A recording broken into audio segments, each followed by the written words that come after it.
নজর রাখবো পরবর্তী সংবাদে। সামনে রয়েছে দিল্লি ভোট, ইতিমধ্যে দিনক্ষণ ঘোষণা হয়ে গেছে, তবে তার মধ্যে এবার দিল্লির ভোটের মরশুমে বিবেকানন্দের জন্মদিনের দিন কল্পতরু এক প্রকার কংগ্রেস, সেক্ষেত্রে কংগ্রেসের কি বক্তা উঠে এসেছে আজকের জাতীয় যুব দিবসকে সামনে রেখে, শুনুন। টেলিফোন লাইনে রয়েছেন এই মুহূর্তে প্রতিনিধি সুমন্ত ব্যানার্জি। সুমন্ত, বেকারদের মাসিক ভাতা থেকে শুরু করে কংগ্রেসের একাধিক ঘোষণা, কি বলবে রাহুল গান্ধীর এই বিরাট ঘোষণাকে সামনে রেখে আজকের দিনে? দেখো, দিল্লির যে বিধানসভা নির্বাচন, সেই নির্বাচন যে মোটেও সহজ হবে না কংগ্রেসের কাছে, তা কিন্তু তারা বুঝে গেছে। কারণ সেখানে কিন্তু আপের সঙ্গে তাদের কোনো জোট হয়নি। তারা একাই নির্বাচন একাই লড়তে চলেছে এবং হাত শিবিরের এই যে একা হয়ে যাওয়া এবং সেটা যে ভীষণ তাদের কঠিন পরিস্থিতির মুখে ফেলবে, তা আজ তারা করে ফেলেছে। তাদের দাবি যে দিল্লিতে ক্ষমতায় আসার পর মানে বিভিন্ন প্রকল্পের মাধ্যমে হয়তো কাজ করতে পারে, তবে তারা যদি কোন রকম ভাবে ক্ষমতায় আসে তাহলে দিল্লির যুবকদের জন্য যুবা উড়ান এই নামে একটি যোজনার প্রতিশ্রুতি দিয়েছে হাত শিবির। এবং তাদের যেটা দাবি, যদি ক্ষমতায় তারা আসে তাহলে কিন্তু প্রত্যেক যে বেকার যুবক তাদেরকে মাসে 8,500 টাকা করে একটা ভাতা দেওয়া হবে।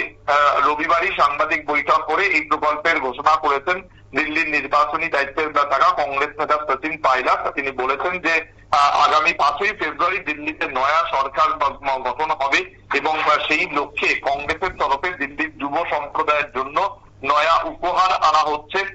এবং কংগ্রেস সিদ্ধান্ত নিয়েছে যে ক্ষমতায় এসেই তারা দিল্লির প্রত্যেক যুবককে 8,500 টাকা করে আর্থিক সাহায্য করবে এবং শিক্ষিত অথচ 1 বছর ধরে বেকার এমন যুবকরা এই প্রকল্পের আওতায় পড়বেন। এটা শুধুমাত্র আর্থিক সাহায্য নয়, যে ক্ষেত্রে তারা প্রশিক্ষিত সেই সব ক্ষেত্রে তাদের নিয়োগ করার চেষ্টা করবে তাদের সরকার। দেখো, দিল্লিতে সম্প্রতি মহিলাদের জন্য পিয়ারে দিদি বলে একটা প্রকল্পের ঘোষণা করেছে কংগ্রেস, যেটা বাংলার লক্ষ্মীর ভান্ডারের অনুকরণেই তৈরি হয়েছিল। এবং যেদিন এই ঘোষণাটি করা হয় সেদিন কিন্তু কর্ণাটকের উপমুখ্যমন্ত্রী ডি.কে শিবকুমার তিনি জানিয়েছিলেন যে এবারের নির্বাচনে দিল্লিতে যে জয় কংগ্রেস তা কিন্তু নিশ্চিতভাবেই পাবে। এবং সেই কারণেই তারা সিদ্ধান্ত নিয়েছেন যে নির্বাচনের জয়ের পর সরকার গঠন করেই তারা মহিলাদের জন্য এই পিয়ারে দিদি প্রকল্পের শুরু করবেন, যেখানে প্রতি মাসে মহিলাদের জন্য 2,500 টাকা করে ভাতা দেওয়া হবে, যেটা তারা কর্ণাটকেও কিন্তু চালু করেছেন। মাথায় রাখতে হবে যে এই পিয়ারে দিদি প্রকল্পের জন্য 2,500 টাকা যেমন কংগ্রেস ঘোষণা করেছে, তেমনটাই কিন্তু আপ ঘোষণা করেছিল যে তারা যদি দিল্লিতে ফের ক্ষমতায় আসে তাহলে সেই টাকাটা 2,100 টাকা হবে, যেটা বর্তমানে তারা সমস্ত মহিলাদের মানে 18 বছরের উপরে সমস্ত মহিলাদের কিন্তু 1,000 টাকা করে দিচ্ছে। এবং নির্বাচনকে মাথায় রেখে প্রতিশ্রুতির যে ঘোড়া তা কিন্তু প্রত্যেক রাজনৈতিক দলই ছুটিয়ে থাকে। এর আগে যেমন তোমায় বলছিলাম যে একদিকে যেমন আপ ঘোষণা করেছে যে 1,000 টাকা করে এখন দেওয়া হচ্ছে, 2,100 টাকা করে দেওয়া হবে জিতে আসার পর সমস্ত 18 বছরের ঊর্ধ্বে মহিলাদের।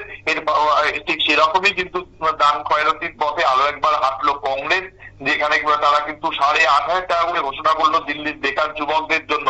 সুতরাং এই যদি 8,500 টাকা করে দেওয়া হয় তাহলে কিন্তু সেখানে যারা বেকার যুবক তারা আগামী দিনে আদৌ চাকরির পথে হাঁটবে কিনা সেটাও কিন্তু একটা সন্দেহের ব্যাপার। কারণ এই যে ঘোষণাটা করা হচ্ছে সেটা কিন্তু বলা হচ্ছে যে শুধুমাত্র যারা বেকার বা সম্প্রতি যারা এখনো পর্যন্ত লেখাপড়া শেষ করেছে, যারা এখনো পর্যন্ত চাকরি পায়নি, চাকরি খুঁজছে, তাদের জন্য 8,500 টাকা অ্যামাউন্টটা কিন্তু মোটেও ছোট অ্যামাউন্ট নয়।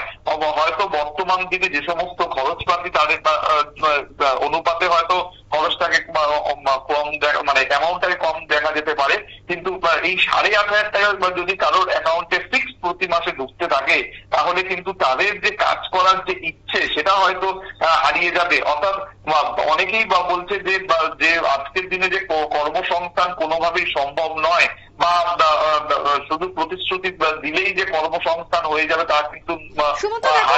যুব দিবস এবং এই যুব দিবসে কল্পতরু রাহুল একদিকে সবাই বা সকলেই মনে করছেন সেটাই, কিন্তু অন্যদিকে দাঁড়িয়ে সামনেই যেহেতু রয়েছে দিল্লি ভোট, তাই এক্ষেত্রে ভোট টানাও কি অন্যতম লক্ষ্য রাহুল গান্ধীর এই ঘোষণার মধ্য দিয়ে, বিশেষ করে যুব ভোট টানা, কি বলবে? নিশ্চিতভাবে এই যে ভোট টানা সেটা যে তাদের লক্ষ্য বা সেই জন্যই যে তারা এই ধরনের প্রকল্প চালু করছে, সেই কারণেই যে তারা অন্যদের থেকে এগিয়ে থাকতে চাইছে সেটারই বার্তা দেওয়া হচ্ছে।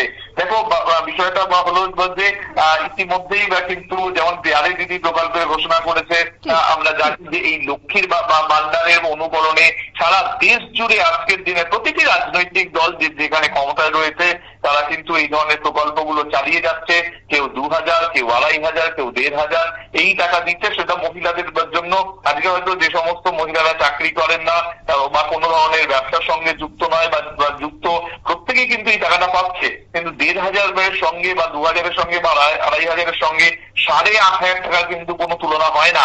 8500 টাকা মাসে দেওয়া মানে আজকে যে পরিমাণ রাজস্বর উপর একটা চাপ পড়বে প্রতি মাসে বা সরকারের ঘরে, সেটা কিন্তু কিভাবে তারা সামাল দেবে সেটা কিন্তু সময় বলবে। কিন্তু মূল বিষয় হচ্ছে আপাতত যে ভোটে যেটাই তাদের লক্ষ্য এবং এই ধরনের দান খয়রাতির প্রকল্প এনে তারা যে মানে সমাজকে বা সমাজের যারা যুব তাদেরকে নিজেদের দিকে টানতে চাইছে সেটা আর বলার অপেক্ষা রাখে না। একেবারে তাই। ধন্যবাদ সুমন্ত তোমায়। অর্থাৎ ইতিমধ্যেই কল্পতরু কংগ্রেস, কারণ বিবেকানন্দের জন্মদিনকে সামনে রেখে বেকারদের লক্ষ্য রেখে মাসিক ভাতা দেওয়া হবে সেই ঘোষণা দিল রাহুল, এবং ইতিমধ্যেই 8500 টাকা দেবে কংগ্রেসের এই নতুন প্রস্তাবে ভারতীয় রাজনীতিতে শুরু হয়ে গেছে নয়া চর্চা। কারণ সামনে রয়েছে দিল্লি ভোট, আর এই ভোটে যে ভোট টানতেই কংগ্রেসের এই নতুন ঘোষণা, সেটাই এখন রাজ্য রাজনীতি এবং দেশীয় রাজনীতিতে অন্যতম চর্চার বিষয়। ছোট্ট বিরতির পর ফিরছি, সঙ্গে থাকুন।